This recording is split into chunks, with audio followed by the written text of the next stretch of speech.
So in the first part of the class we study the norm from within.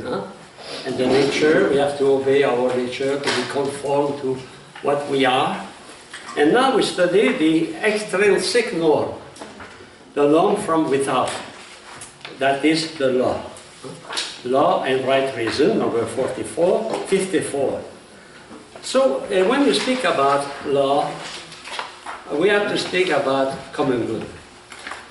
When you study social ethics, it is one of the most important idea we have to think about is the common good. So is it the same here? What about? What is common good? So among the internal principles of human act, virtues is the primary mean of directing man to good or human happiness. So from within, when we act according to our nature, we practice virtue. And we'll see next week what are those virtues. The habits, good habits, perfecting our faculties in their action. Perfecting my intellect, it is the virtue of prudence. Perfecting my will, the virtue of justice. Perfecting my concupiscible appetite, the virtue of temperance. And perfecting my irascible appetite, the virtue of fortitude. That is the subject we study next week. And by the way, next week will be the last meeting. Aww. So bring with you many sheets to collect your precious tear. Tear of joy. Okay. Now, among the external principles of morality, it is the law. Law enjoys a similar status in enabling man to lead a good life. So, in fact, virtue, we practice virtue. Why? Because practicing virtue, we are tending toward the perfect happiness. We are tending to be happy, fully satisfied. That is happiness, to be completely satisfied. To be almost in pure act. We are not in pure act, but we are more and more satisfied, happy. Okay? And the law, in fact, the law is for the common good, but the common good is for assured to everyone is happiness. So there is a link between virtues, intrinsic factor of virtue, morality, extrinsic factor, which is the law. So as it is evident from experience, the common good is the end or purpose of all law. In fact, a law is to assure the common good.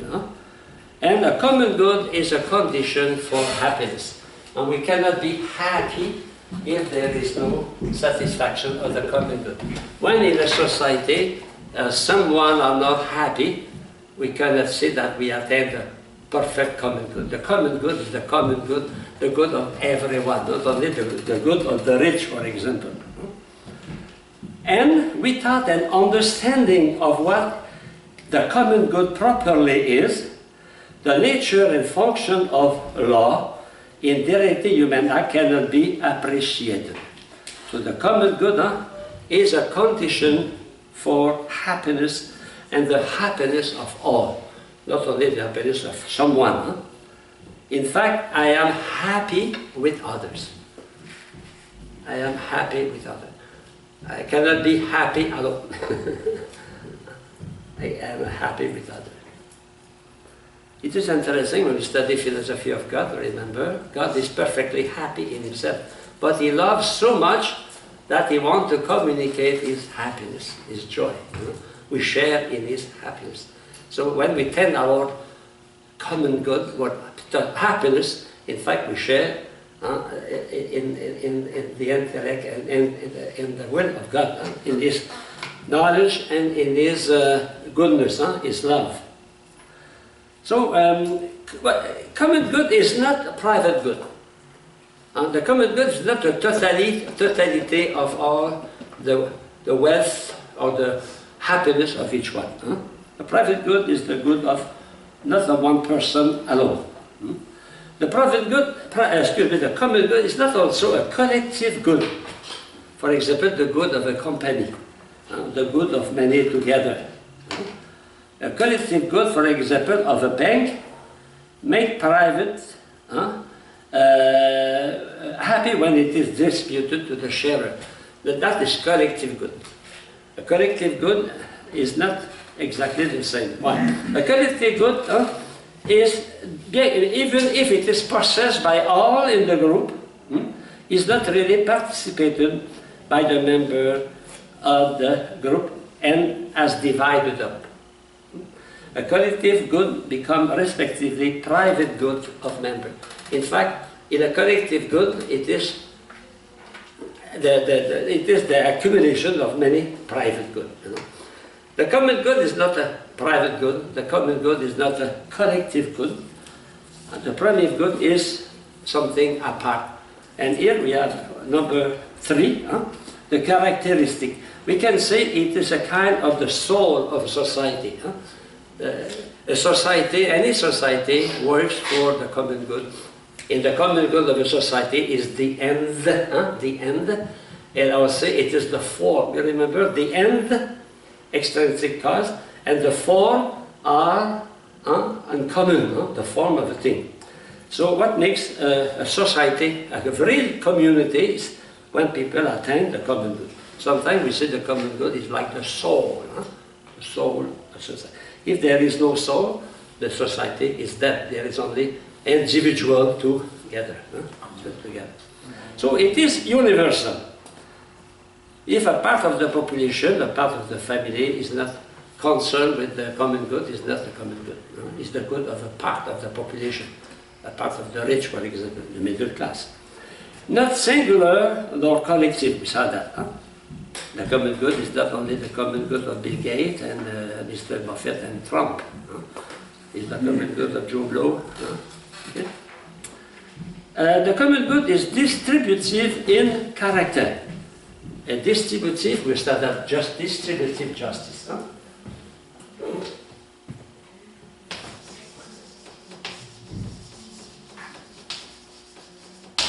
According to the needs and to the merits of everyone. That means when we distribute according to the need. For example, in the family, well, if we have 5 children, well, one is taller and then the other, one is growing, he needs to eat steak, and the other needs to drink only milk, So when you distribute, you don't say, okay, I have a piece of steak, so I have 5 children, so you take a piece, and the little baby take a piece. No. Distributive justice is not equality. It is to give each one according to its need. So the young in the family need more milk, and the stronger, the one who is he play basketball at high school, but he need more energy. So he has steak, But also, common good is distributed also according to the merits.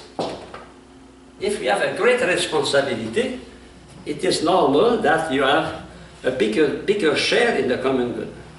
It's normal, for example, that the President of the United States has a salary superior to the housekeeper in the White House. It's normal. But it's surprising. Your President, sometimes he has only the 20th of the salary of a baseball player. So it is more important to pitch a ball, to throw a ball, than to govern a nation of 300 million people. Sometimes people are stupid. They criticize. My sentence exactly. No, they criticize the president of a country. They say, oh, that guy is rich, he has $500,000 of salary. But you have responsibility also. And but the baseball player, basketball player, hey, You have $2 million for a year. Your contract 25 for 8 years. Wonderful. But the president, is not useful. But a baseball player, it is the value of our society. Yeah. That is a good example how the values are upside down. Because the common good is giving each one according to his needs, also to his, if you have more responsibility, it's normal that you have something more for you because you assume, to assume responsibility is something. It's the reason why I cannot accept a gay marriage. My fundamental reason is not a biological reason. It is we cannot give right. Rights are always linked with responsibility. Rights are linked with duties.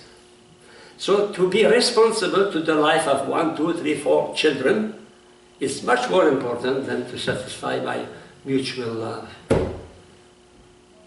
The responsibility is, so because the responsibility is not the same, we should not put this on the same level. To pitch a ball and to be the President of the United States, we should not put that on the same level.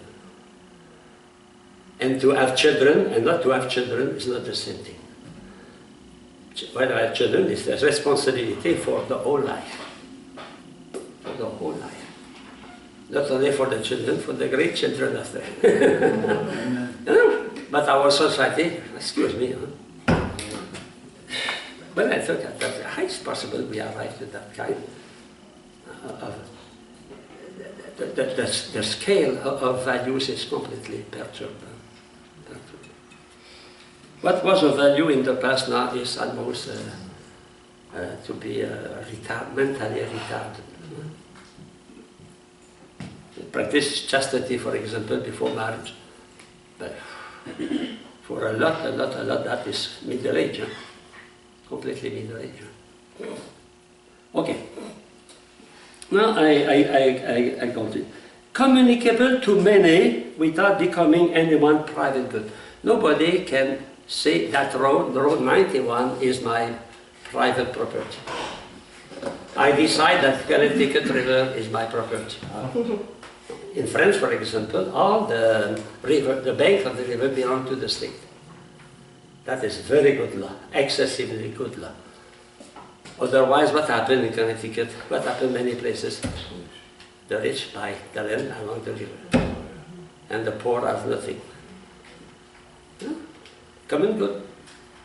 We cannot, that is the necessity to intervene, to control, and able to be participated by all. The common good is for everyone. For example, in the time of Hitler, the Jews were not allowed to share in the common good.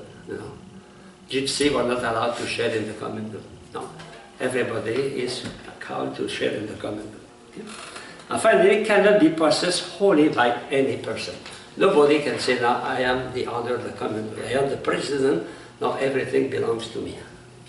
The distinctive common good to which human law is ordered is the civil and political good, and that good is peace and order.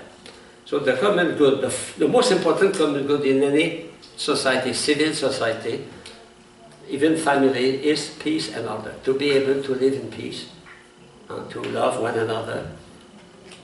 There is no peace if there is no order. And to have order, we need an authority. If there is no order, there is no authority. Excuse me, if there is no authority, there is no order. Authority is a necessity. It's something required by common sense. Common sense. If there is no authority, it is anarchy. Anarchy. So such direction of human act by law is clearly indispensable for human development and perfection. So, that authority is express the law. In fact, the authority is only the expression of what the law requires from us. The police, for example, the policeman, he represents the authority, but he is not making the law. He is helping people to respect the law for the common good. At the bottom, Father Wöllner gave you some definition of the common good. I go to the next page. The common good, in fact, it takes all the elements we study. Now, what is a law? Law. It's interesting that in the, I told that to you maybe, in the Latin countries, Italy, France, South America, Spain, we don't speak about law, we speak about right. We say École de droit, school of right. Right school. But in Anglo-Saxon, they speak about law. Law school. Law school. Right. Law. In fact, both are together. It's interesting that the Latin people, Latino, they are French, they emphasize more on the positive aspect. Right. And the German and the Anglo-Saxon, law. I prefer right. Okay, it's a parenthesis. No? So what is right? It is based definition on the foregoing notions of the common good. In fact, law is understood only if there is some common good. If there is no common good, there is no law. Law is a certain ordination of reason. Law is expression of reason. Secondly, for the common good. Not to protect the interests of someone. That is not a law, it's a decree. 3, promulgated. A law must be promulgated. Sometimes it is explicit, sometimes it is implicit. Okay? But there is a principle, nobody is allowed to ignore the law. No? You cannot say, I don't know. No, you are supposed to know. And finally, by one who has care of the community, the legislator. The legislator. So here make an analogy. This common definition of law applies proportionally or analogously to different kinds of law. And here we apply that to the civil law. Civil law. Or human positive law. Why human? Because it is made by human person. And positive to do something precise. Law is not something in general. We are not satisfied. For example, the law of Canada is be a good Canadian. Be a good Canadian. Love your country. That is very, very, very... pay your income tax for the 30th of March. That is precise. That is a law. Don't go faster than 60 miles per hour, etc. You know, the law must not say in the generality. A law must be clear enough and precise enough that people can put that into practice. It's not a general principle. So, a law is first understood to be an ordinance of reason by one who has authority, by the legislator, depend on the kind of government, can be elected or by heredity, to direct the political society and its members for the common good, to the common good, the civil common good, happiness consisting in peace and order. The unique absence here is the word promulgated. We should add the word promulgated. That law normally is promulgated, and there is a date normally. You see, from that date now, the law must be applied. Applied at that date. You know? Okay? That is for a civil law. Civil law. So civil law directly concerns the external acts. You remember, we separate sins, count, legality, and morality. So the civil law is on the side of the legality. Presupposing the interior principle and acts. Therefore, although civil law does not directly aim to make men virtuous in their action, the goal of the human civil law is not to make people virtuous, but it does command certain acts that dispose men to be virtuous. So, for example, when traffic light, speed limit. It is to make men virtuous. That means to make men respectful of the life of others. If there was no control, traffic control, there would be a lot of accidents. People would be killed, etc. So that the law gives a certain frame in such a way people can practice virtue. The goal of traffic law is not first to make people practice justice and honesty and respect of life. It is for the good order and peace of the city. But if we have peace and order in the city, we can be virtuous. You remember St. Thomas said to practice virtue we need a minimum of comfort, a minimum of tranquility. What is peace? St. Augustine defined peace, the tranquility of order.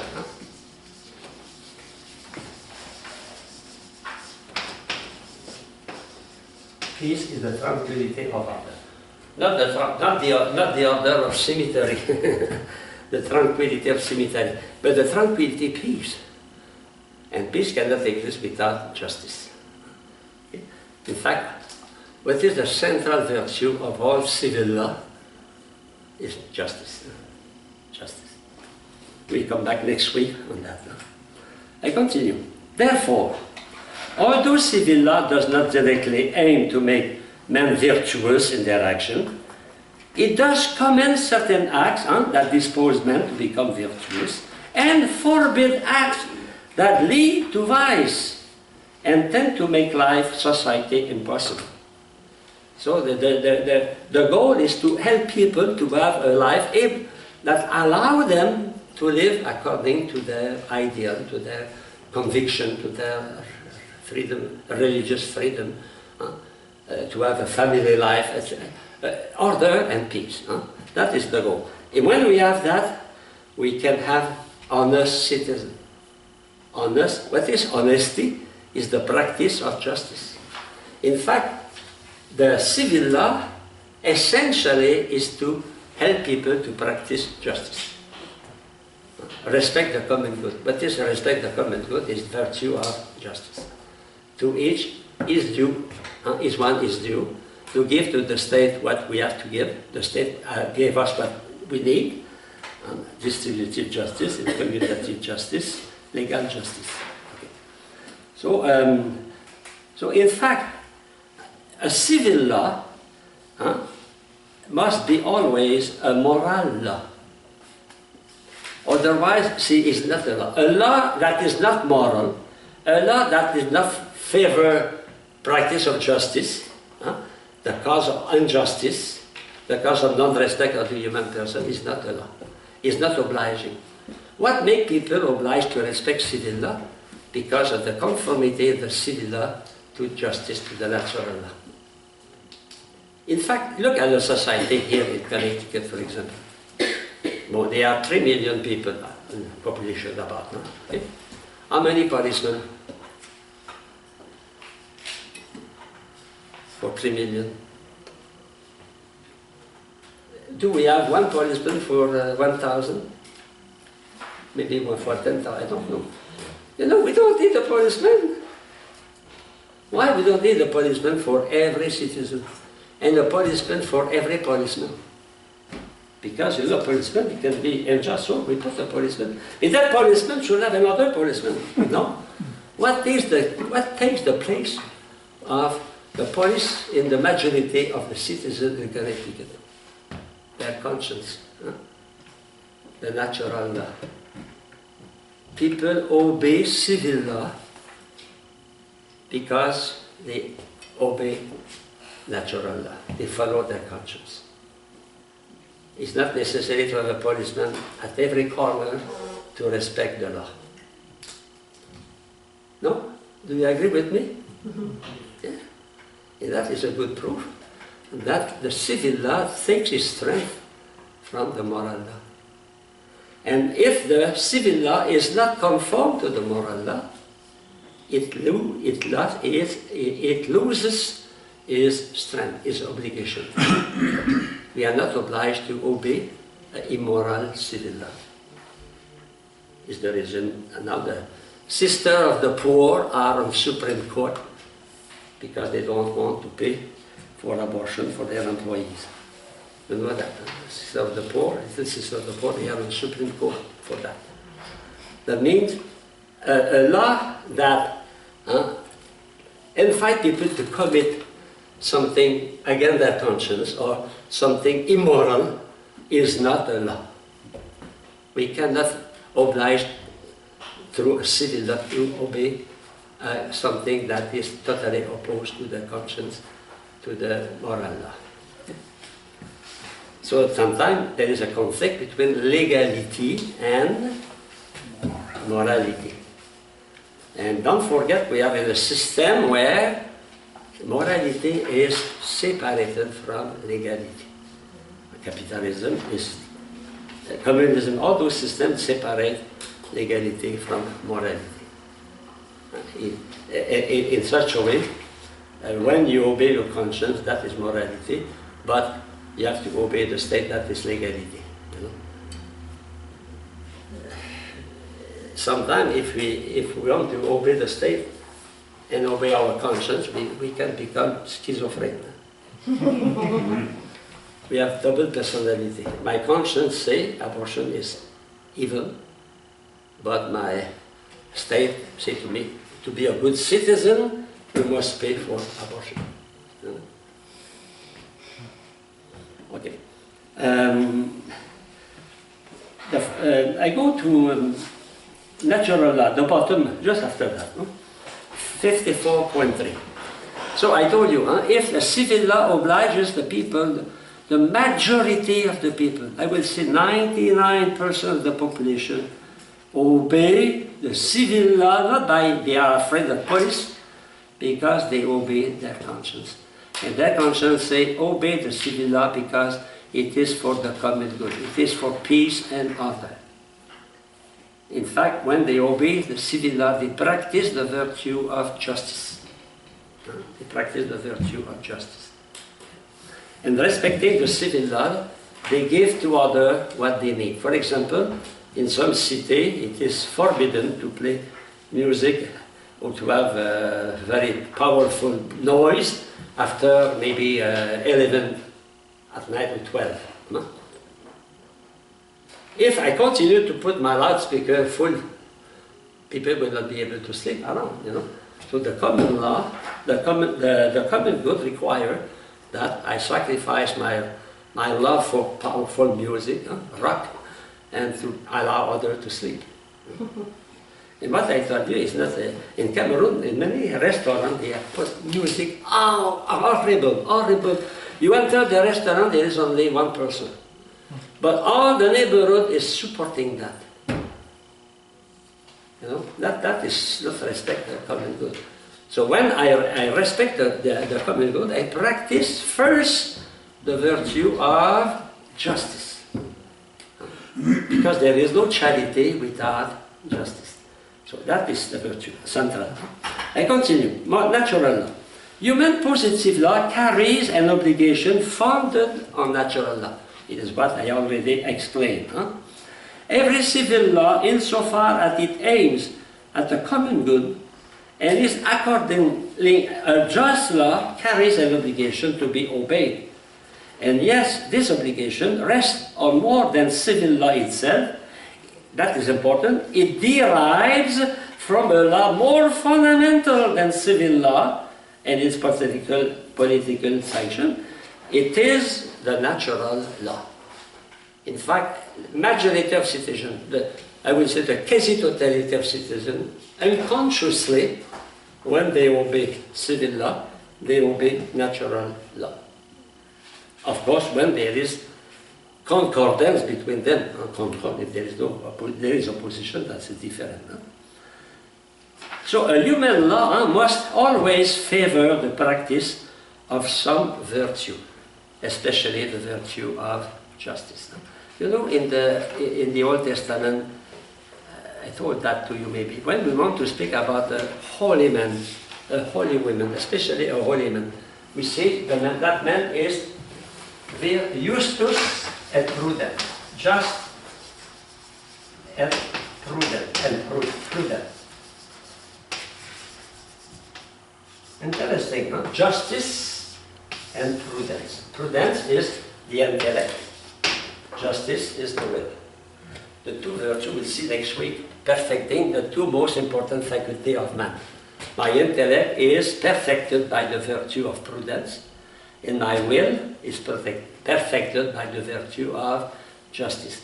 In fact, when I practice justice, I also practice prudence, because my judgment indicates me what is good to do.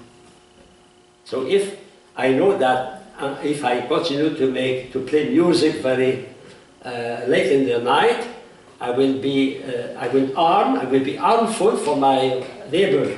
So therefore, because of justice, so my intellect is illuminated by, we said that St. Thomas, remember, my intellect is illuminated by the virtue of prudence, sustained by prudence, and my will is fortified by the virtue of justice. So I stop playing music, I go to bed. No? And that is true for every time somebody practices justice, he practices prudence. Prudence and justice are present in every virtue. We cannot practice a virtue if we are not prudent and if we are not just. Why? Because to practice a virtue, we must accomplish action. And those actions are enlightened, directed by the virtue of prudence, that is, and help my intellect to make the right choice, to prepare the right choice, and my will to do the right choice in regard of the common good, not for me, for the common good. So every virtue, take any virtue, you will find prudence. If I not prudence and temperance, for example, suppose I say, oh, I will practice mortification, I will not dry water for 40 days. What will happen? You will die. You will die. So the virtue of prudence says, no, don't do that, that is dangerous for your health, you know. And secondly, your intellect, your will is informed by the virtue of justice. They say, be careful, if you do that, you will hurt your family, you will be, so you have to practice temperance correctly. You know, every virtue is in the middle, don't forget, huh? In middle, start virtue. Huh? In medio, start virtue. In the middle, stay virtue. Virtue is between two excesses. And what makes us not to go to excess? Prudence and justice. They are very, is the reason why, you understand why? When we say Saint Joseph is vir, prudence, justus and prudence. Justus and prudence. That is the way in the Old Testament to express a holy man. A saint is a vir, justus and prudence. Okay, I continue. Next paragraph. Now, the natural law. It is the unwritten law that in its most common precepts is fundamentally the same for all. The natural law, next page, expresses in universal form primarily the fundamental inclination of human reason. Human reason tends toward the truth, and knowing the truth, the will tend toward the good. Formulated by reason in the judgment naturally made, with little or no discursive reasoning. And not when you know what we have to do without discussing a long time, we call that synthesis. It is the virtue of the first principle of ethics. That means the habit man has to discover the most important law in ethics. We will see that soon. We'll explain that. So such law, natural law, is natural on two statements. First, it is not a law made by reason, so much as discovered by reason. The moralist does not make the law, it discovers. It's the same in science. When in science I discovered the constituent of the salt, the sodium chloride. Okay? I know that the salt I put in the soup is made with an atom of sodium and an atom of chloride. When I know that, I don't crave that. It is already in the nature. So the natural law, it is when we discover what it is already, what is discover, to take off the cover. It is there, but we don't know. It's there. To discover. And when Christopher Columbus discovered America, did he create America? America was there. But he opened the cover. That world exists, and we did not know that. So natural law, so understood, is clearly a fundamental principle for directing human acts. It is to direct human, when I say human act, I say moral act. Human, it is made with intellect and the will, therefore moral act. Father Wundar gives a very good description of natural law. I will read that with you. It is the universal, practical, obligatory judgment of reason, knowable by all men as binding, obliging them to do good, avoid evil, and discovered by right reason from the nature of man adequately considered. Discovered by right reason. The man looking at his own reality, he discovered the law they should help him, direct him to live as a human being. In fact, you know that when we study philosophy of man, it is excessively important for ethics. Because ethics is based on philosophy of man. In philosophy of man, we discover who we are. We discover our faculties, our powers. For me, it is the most important treaty in philosophy is philosophy of man. The most important. All the rest is linked with that. And ethics is founded on that classes, on that course, you know. So, in fact, ethics is the codification of how a human person must live as a human person. I discover who I am, and because of that discovery, I say, oh, I cannot act like my cat. I have to live as a rational man, rational being. When we eat, we don't eat like dog and cat, no? We have a ritual. We bless the table. We use utensils. We cook, etc. We talk. We drink good wine. We don't put everything in the 3 minutes like a dog. Everything is finished. The dogs are very fast. They swallow your steak and everything disappears. No, we use our rationality. Sexuality and reproduction, we have a law, civil laws about that, marriage, you know, because it is excessively important for the future of the nation, for the humanity, because it is a sacred act, etc. You know, even our animal activity, they must be so illuminated, guided by our reason. And when we use our reason in the way we act as animal, we are moral. The dog, we drink, but dog drink water or maybe milk or some, but we drink beer, we drink wine. It's a good thing, but we must keep the middle, justus, just in the middle, not too much, not just in the middle, you know. We must be virtuous even in our animal action. Sleeping. You know, of course, when you sleep, you are not aware. But when you go to bed, what do you do before that, after your prayer? You adjust your alarm clock. No, you control your sleep. No. and you have a clean sheet, you have, you know, we are not, we are animal, but we are not animal.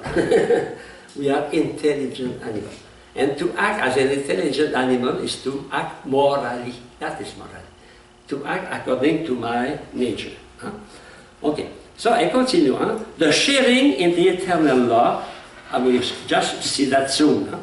And finally, the dictate of right reason. Dictate of right reason. In fact, when I know who I am, I use my right reason. Through my right reason, I discover natural law, I discover how I should act as a human being. And look at almost all our activities are filled with reasonability. Even sport. Sport is very rational. No? And when you watch a football game, and they are or plan to attack, you know, we put rationality in the way we clothe, in the way we have shoes, in the way we comb our hair, no? In the way we eat. You know, we are animals, but we are first intelligent. And that is the reason why I come back what I taught in the first class. Almost every action we do, when we are aware, awakened, it is a moral action. Of course, you are not obliged to say every time, I want to do that. No. You have, remember last week, you have the virtual attention, and that attention, as long as it is not revoked, it's not suppressed, continue to influence you. So, now the eternal law. What is that? It is even more fundamental than natural law, being the law in which even natural law participates. Well, that teaching is from St. Thomas. Huh? That means natural law finds its rationality, its obligation in the eternal law. And now I go back to philosophy of God. You remember when we spoke about being. And what we said? We said we share, we participate in the being of God. We are intelligent, we share in the intelligence of God. God makes us sharing, participating in His intelligence, in His existence. The difference, He exists by Himself and we exist by another. Okay? So natural law is a human activity. It is in my mind, in me. And that natural law is a participation in the eternal law. So finally, the power of obligation in the natural law finds its root in the eternal law. It is the same for natural law on earth. When the scientists discovered the law of gravity, it does not create the law of gravity, but it discovered something already in the universal organization of the universe. And that law of gravity belongs to the totality of the functioning of the universe. That law participates in the good functioning of the whole universe. It's the same for our existence. We participate in the being of God. The natural law is a participation in the eternal. God in all eternity knew the natural law. And He fixed natural law when He created man. He knew that for all eternity. So when man exists, and then it is acting according what it thinks to be his conscience or expression of natural law. In fact, when he does that, is participating in the eternal law of God. And fundamentally, the source of every law, every moral obligation is in eternal law, in the eternal plan of God. So let us go to the text here. Eternal law refers to the idea of the government of things that exists in the mind of God. If you remember, we studied the providence of God and the government of God. The providence of God is eternal. God knows from all eternity, the functioning of the universe. But when the universe exists concretely, in Act 2, God is governing it. He is governing through laws, and laws are they are laws for nature, but there is law also for man, because man is a part of nature. But the difference: man is intelligent, man is free. So we have a special law for man, and that special law for man is not the law of gravity, the law of hydrostatic. It is the law of morality. We call natural law.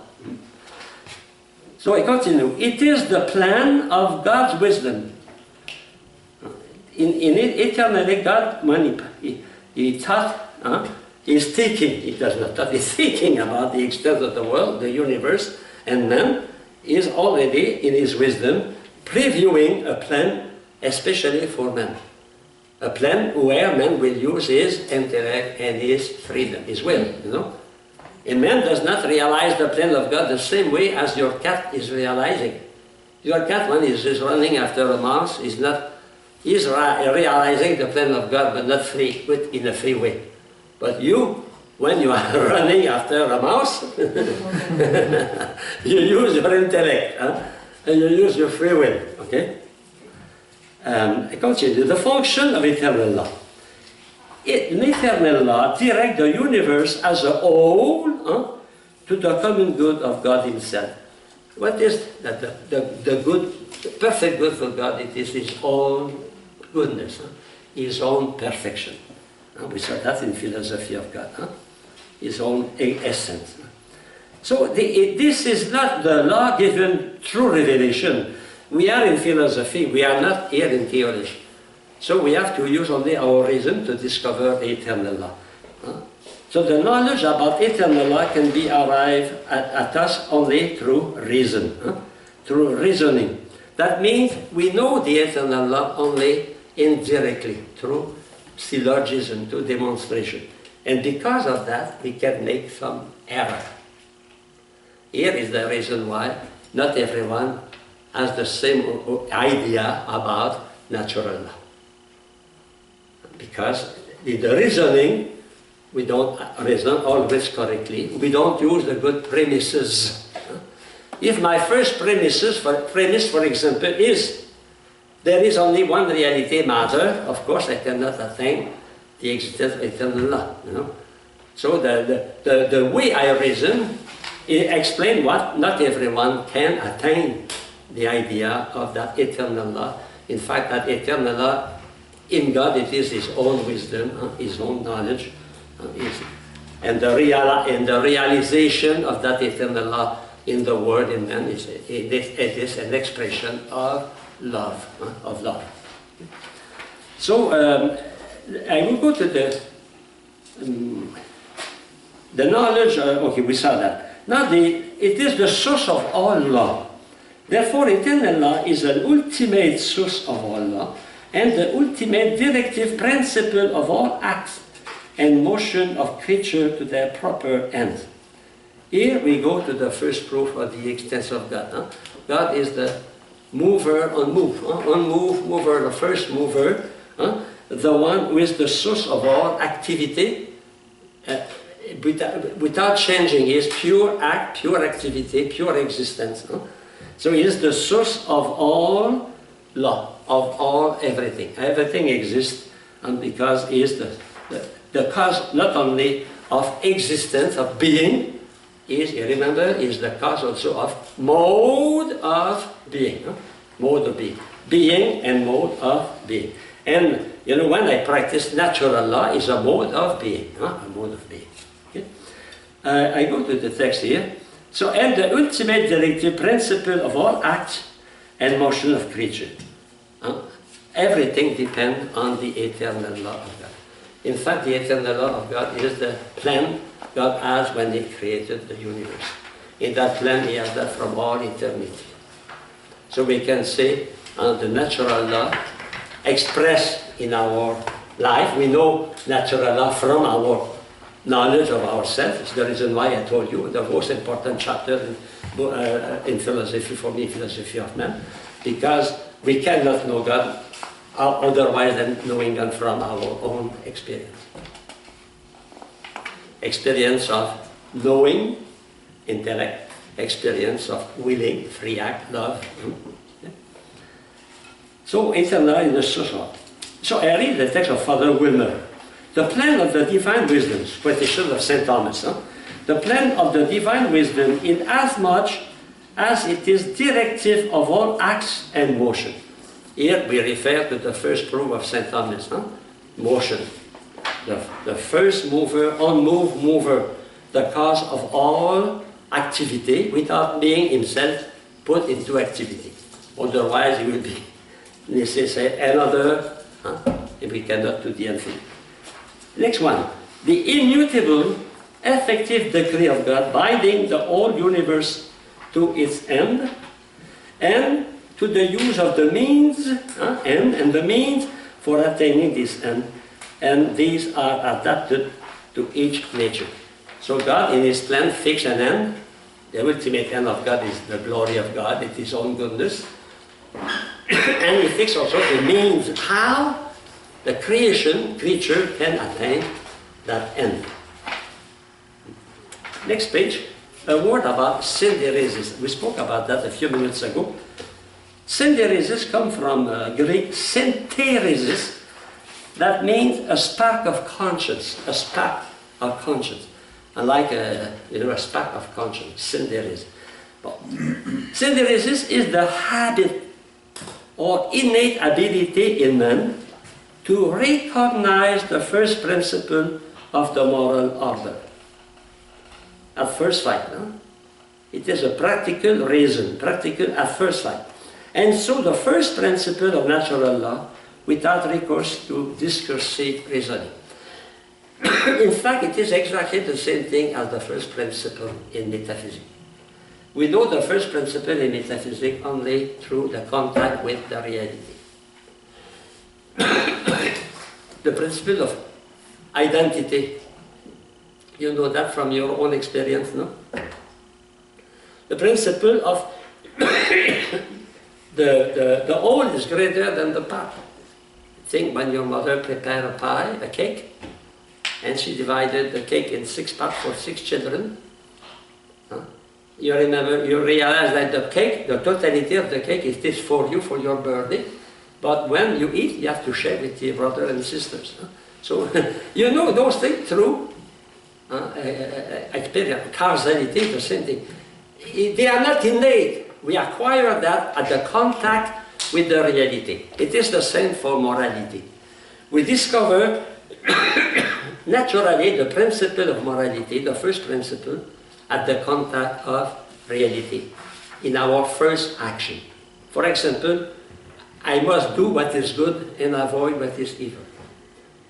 That I discovered that something are good for me and someone are not good for me. You know, I discovered that through. It's not something innate, but from experience. Experience. Okay.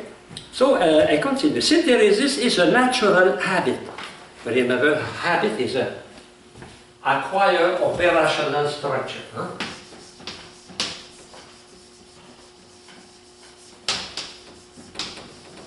Operational structure. That is a habit. A structure is something belonging now to your nature. It's a second nature. Operational, to do something.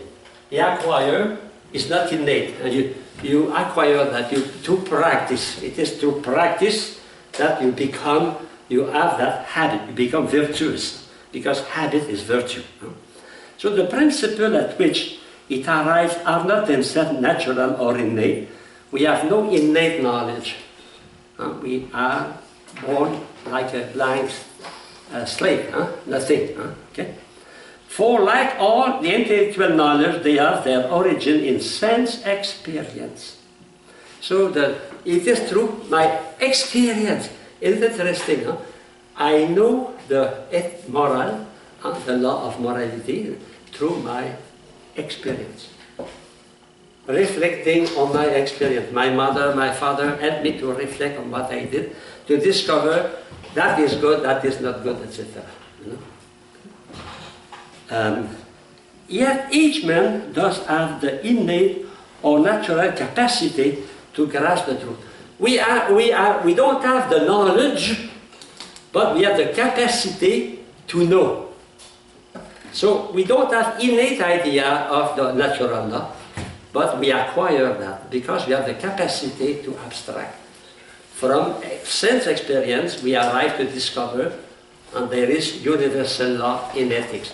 And the most universal law in ethics, in moral, is you must do what is good and avoid what is evil. Do the good, avoid evil. That is fundamental. Secondly, the problem will be what is good and what is evil. But the first is do what is good and avoid what is evil. That is, if you don't accept that, there is no possibility of morality. Huh? No possibility. And here it's interesting. That is again relativism. The problem of relativism will not be to contradict, do what is good and avoid what is evil, will be to know what is good. The definition of good and the definition of evil. That is the problem. The relativity of the definition, the nominalism. You remember, nominalism, that means we put under the name the concept we want. That comes from the Middle Age. We saw that in the socialistic, is the ancestor of capitalism, etc. All that in our society is based on that. On that. Tolerance, John Locke. What is tolerance? You cannot impose to another a universal truth, a universal law. It must be accepted by the general will. Jean-Jacques Rousseau, what is general will? 50% plus 1. So imagine in 50 years when the Muslim will be a majority in Europe, democracy will be 50 plus 1. That happened already in some villages, and not even here in the United States. Okay, I continue. So one man may have greater insight into their meaning than another. Someone reasons easily, though there are difficulties. So not everyone will have the same knowledge of the natural law. Okay? And because of that, it's important that we have someone who will precise what are the exigencies of natural law. And among them, there are those who are in charge of religion or in charge of politics. In fact, the role of civil law is to precise natural law. Natural law will say, be prudent, respect the life of others. Civil law will say, in the village, is drive no more than 30 miles per hour. Stop at the stop sign, you know. Respect the light, you know. Don't turn on the red light. All those things, it is to help you to respect the natural law. So Father will now give a definition of natural law. Natural law, the natural habit of knowing the basic principle of natural law. The knowledge of the universal first principle of the practical order. In fact, natural law is, synderesis is the knowledge of the practical knowledge. It's not necessary to have an MA in ethics. So simply principle of morality. So synderesis is the internal source from which springs man's knowledge of the natural law. Since the more general concept inducing man to action is that of the good, so the first principle of practical order must be good is to be done, and the complement, evil is to be avoided. That is the central of synderesis. If you don't have that, there is no more ethics, there is no more morality. So, following immediately from it, that we call synderesis, are simple primary principles. A being must act according to its nature. I told that to you maybe 100 times. What is nature is the essence of principle of activity. Because of that, my activity must be conformed to my nature, to my essence. You know? Okay? A reasonable being must act reasonably. A cat must act as a cat, a man must act as a man. Man basic the inclination now. So the natural law prescribe the act that are naturally good for man. That means conform to his natural inclination. First, in common with all beings and living beings, to continue to exist. To, for example, eating. In common with animals, to ensure continuation of the race, for example, sexuality. Properly as human, we are properly intelligent and free, you know. Okay? So these are the basic natural inclinations of man at all times. And if you read the history or you read literature, you will find that man every century is the same, with the same inclination, greed, hate, love, etc. So these are the basic inclinations of all men at all time. However, man's understanding of them increases with experience and with intellectual development. Even today, our knowledge of natural law is better than 200 years ago, because we have a better knowledge of man. For example, 200 years ago, here in the United States, slavery was legal, no? Today, we don't accept that. Interest in the Middle Age was a sin. But Saint Bernard of Siena fought. He said, no, interest is not a sin. And interest is normal. You read the encyclical of the Pope, they say profit is a good thing, you know. So there is a progress in our knowledge of natural law, a progress. Now the virtue which guides us is the virtue of prudence, we call practical wisdom. It is synthesis, the knowledge of practical principle in ethics, assured possession of the most general and universal knowledge, the principle of practical order. And prudence is the habit of the mind needed to discover reasonable rules of acting in a more specific detail, that means as a human being, in the detail. What helps me to act as a human being in the detail of everything is the virtue of prudence. It's not only for morality, prudence is necessary in economy. So that acquired virtue, prudence is acquired whereby man discerns the correct means to achieve his individual action. So go back to the analysis of St. Thomas. All the time the intellect is working with the will. In that virtue, helping the intellect to act correctly with the will is the virtue of prudence. Leading the will to take good decision, helping the will, enlightening the will. No, a word about the right reason. Sometimes we say right reason, according to the right reason.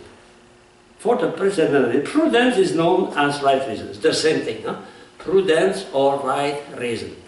Sometimes some book they speak prudence, someone they speak right reason. What is to be done?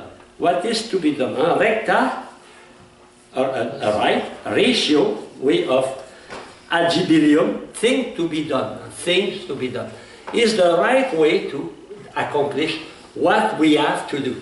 And when we say we have to do, what is that? Is the virtue of justice. The virtue accompanying our duty is the virtue of justice. So justice and prudence, they go together. So prudence is a moral virtue, although, like said, there is a habit of the intellect. Of course, prudence is enlightened by intellect, but because it forms the link connecting the activity of other cardinal virtues, discerning for them the proper means. In fact, it is the role of prudence, of the intellect, in the analysis of St. Thomas, is to find the good decision and to find the good means. So, in fact, prudence is the use of the intellect in regard of the realization of the good action, the moral action. Prudence is linked with other virtues. And there is no human virtues, moral virtues, without prudence. As also we saw that before, that there is no moral virtue without justice. Justice and prudence are necessary for every kind of virtue. There is no virtue if there is no justice, if there is no prudence. And think about your catechism. What are the conditions to commit a sin? To know and to will. Prudence and justice. So its key role is to achieve its goal, to help men to realize his goal of virtuous living in accordance with his right reason. So the virtue of prudence is to help everyone to act as a human being. And now, how I can know that? I know that through my conscience. My conscience. It is the act of judgment. My conscience is not a faculty outside of my intelligence. It is my intellect as judging what I have to do and what I did before and after. Before we call that antecedent conscience, and after we call that consequent conscience. What is the most important? Antecedent conscience. Because consequent, we can cry, we can have remorse. But antecedent is to give to my action its moral value. That is the conscience before action is the most important. Of course, after is important, but before. And many times when we speak about conscience, we speak about after. No? Let's just examine our conscience. Why we examine our conscience? To prepare tomorrow. So our conscience is the it is the last practical judgment. It is the last recourse man has. That means the last possibility to know what is right and just. What is to be done, what is to be avoided is my conscience. It is the reason why we must never act opposing our conscience. We must always obey our conscience. Because it is the last authority we have. Cardinal Newman, the second Cardinal Newman of England, not so, the Oxford, he was Anglican, he became a Catholic after the Cardinal. His mother was an Anglican. And he was asked today, why you don't convert your mother? He answered, I will not convert my mother because she obeys her conscience. If she changed her religion, she will not obey her conscience. You know, we must obey. St. Thomas, I think, I never find the text, but I repeat that because my teacher told me that. If somebody is convinced sincerely that Jesus Christ is not God, he must not adore Jesus Christ. We must obey finally. The last recourse, it is our conscience. We have to live, that is very demanding. We must never disobey our conscience. You know, in the process of Nuremberg in Germany after the war, it was a huge trial, They judged the criminal of war. And the argument of the defense was, you know, those poor guys, they did not commit the crimes. They only obey the order they received. And what was the answer of the judges from many nations? They say a soldier, a human being, must never act opposed to his conscience. So if you do that against your conscience, you are criminal. And that is very, very, very difficult because if you accept that principle, you must be ready to die. It is one of the most powerful way of living morality is that principle. Obey my conscience. Of course, a right conscience, illuminated.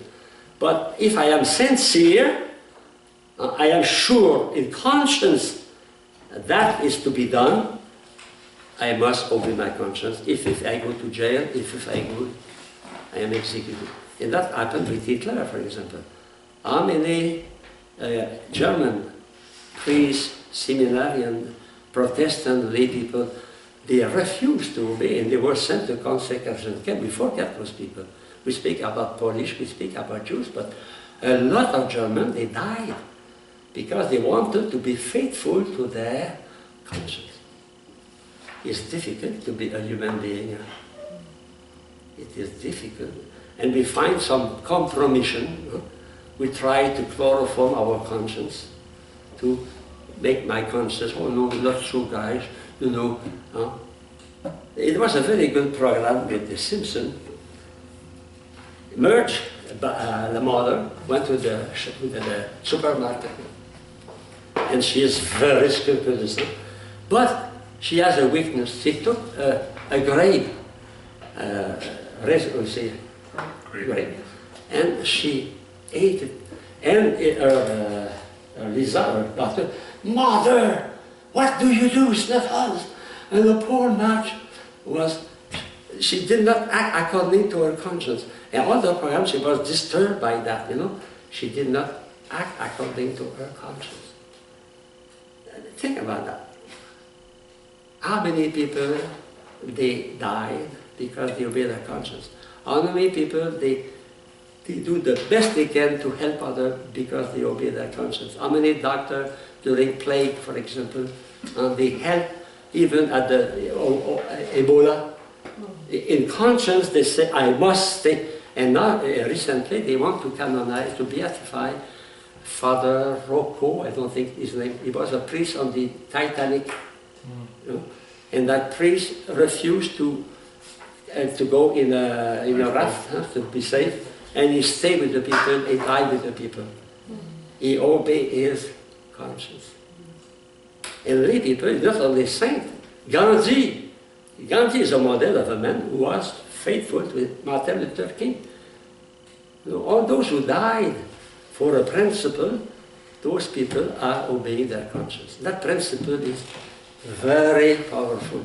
And that, how is it possible I obey my conscience when there is nobody? Because there is a legislator. And here we come back to Kant. I finish by that. Huh?